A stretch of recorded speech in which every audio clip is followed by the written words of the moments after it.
नमस्कार दोस्तों, स्वागत है आप सभी का हमारे इस YouTube चैनल समग्र ज्ञान पर। दोस्तों, हिंदू धर्म के शास्त्रों में बहुत साफ साफ बताया गया है कि जब इंसान का जन्म होता है तो उसके जीवन में क्या होने वाला है, वह क्या सौभाग्य को लेकर के आया है, क्या दुर्भाग्य की प्राप्ति उसे अपने जीवन में होने वाली है, कौन कौन से संकट उसे खेलेंगे, वह इन समस्याओं से किस तरह बच सकता है। मतलब की सारी चीजें वह अपने जन्म से ही अपने हाथ में लेकर के आता है। वहीं दूसरी तरफ कुछ इस तरह के तर्क वितर्क करते हैं कि जिनके हाथ नहीं होते हैं, क्या उनका भाग्य नहीं होता? तो आपको बताएं, उनका भी भाग्य होता है, पर हाथों की जो रेखा होती है वह ठीक उसी तरह से काम करती है जैसे शीशा होता है, जिसमें आप अपना चेहरा देखते हैं और ये अंदाजा लगाते हैं कि आपके मुंह पर झुर्रियां तो नहीं हैं,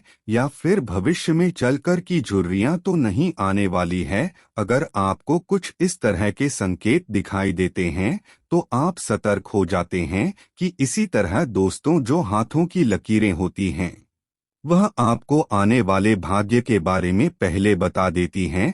आप अपने हाथों की लकीरों के जरिए से अपने जीवन के हर चीज को बहुत आसानी से जान सकते हैं। हमारे ऋषि मुनियों ने हाथों की रेखाओं के जरिए से ही इंसान के भाग्य का निर्धारण करने की विधि बताई है।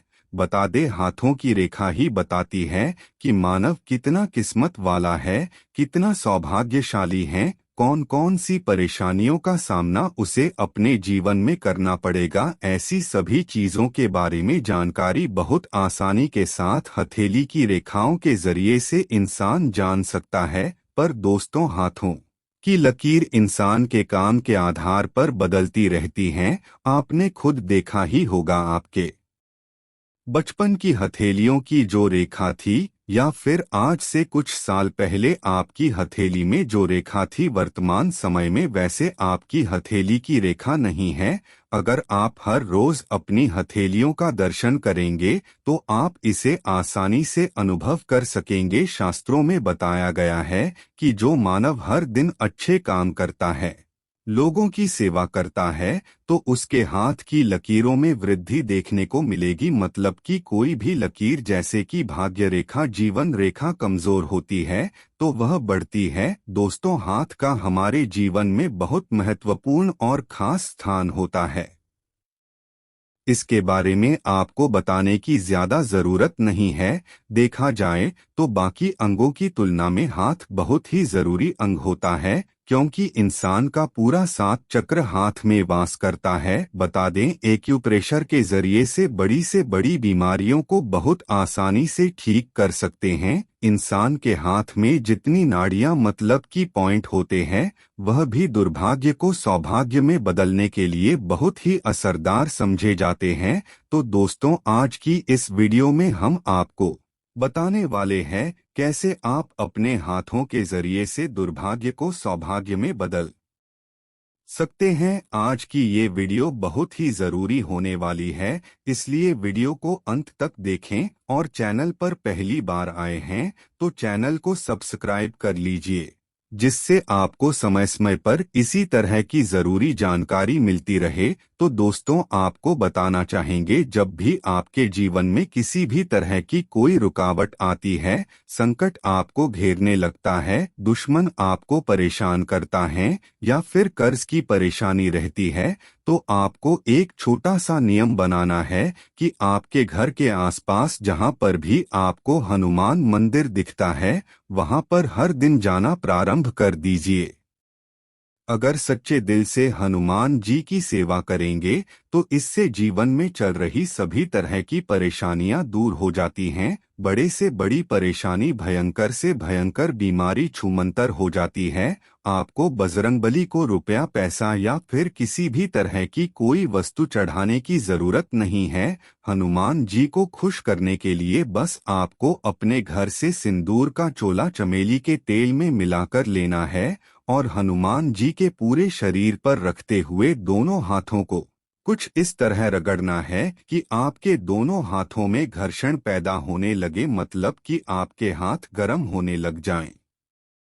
इससे घर्षण पैदा होती है, इससे हनुमान जी की मूर्ति से आपके शरीर में शक्ति प्रवेश करने लगती है और जो भी संकट आपके जीवन में चल रहे होते हैं वह बहुत ही तेजी से दूर होने लगता है। आपने कई बार ये भी देखा होगा या फिर देख सकते हैं कि जो बजरंगबली के भक्त हैं या फिर हनुमान मंदिर में जो पुजारी वह हर दिन इस क्रिया को करते हैं। जिस तरह से दोस्तों एक पहलवान अपने शरीर को तेल लगा कर के रगड़ता है, ठीक उसी तरह से आपको हनुमान जी की मूर्ति में चमेली का तेल सिंदूर लगा कर के रगड़ना है, जिससे हाथों में घर्षण पैदा होनी चाहिए। इसका असर आपके भाग्य पर पड़ता है। दोस्तों ये एक बहुत ही छोटा सा असरदार उपाय समझा जाता है। जो भी मानव इस उपाय को करता है खुद बजरंगबली हनुमान उसकी मदद करने आते हैं और हमेशा उसकी मदद करते हैं, उसकी रक्षा करते हैं। वह मानव जीवन के हर क्षेत्र में लाभ मिलता है। ठीक इसी तरह से दोस्तों अगर आप शिवलिंग पर हर दिन दूध, दही, शहद आदि को भी अपने हाथों से रगड़ रगड़ कर मलते हैं तो इससे बड़े से बड़ा दुर्भाग्य का अंत हो जाता है। शिवरात्रि के दिन भी बहुत लोग शिवलिंग पर कुछ चीजें डाल कर के अपने हाथों को रगड़ते हैं। वही उपाय वे लोग करते हैं जिसके बारे में इस वीडियो में आपको बताया गया है।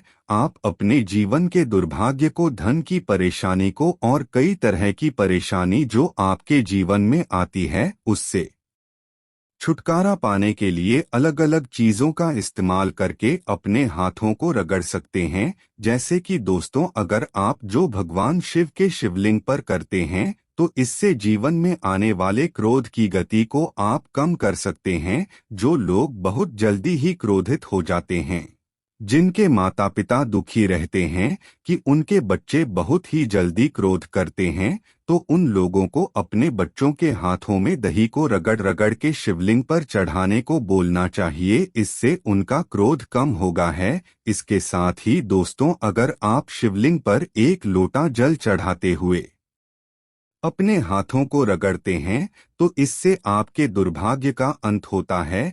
किसी भी वस्तु को भगवान भोलेनाथ के शिवलिंग पर चढ़ाते हुए आप अपने हाथ को जितना ज्यादा रगड़ेंगे उतना ही ज्यादा घर्षण पैदा होगा, जिससे आपका पाप कर्म जलकर के राख बन जाएगा। दोस्तों अगर आप चाहते हैं कि भगवान भोलेनाथ की कृपा दृष्टि आपके ऊपर हमेशा बनी रहे तो इसके लिए आपको अपने घर से पंचामृत बनाकर के शिवजी के मंदिर में ले जाना है और गाय के दूध से भी अगर आप अभिषेक करते हैं तो इससे लाभदायक फल मिलेगा। इस उपाय को आप हर दिन भी कर सकते हैं या फिर सिर्फ सोमवार के दिन करने से भी सकारात्मक शक्तियां जो होती है वह आपकी मदद करने के लिए तैयार हो जाती है।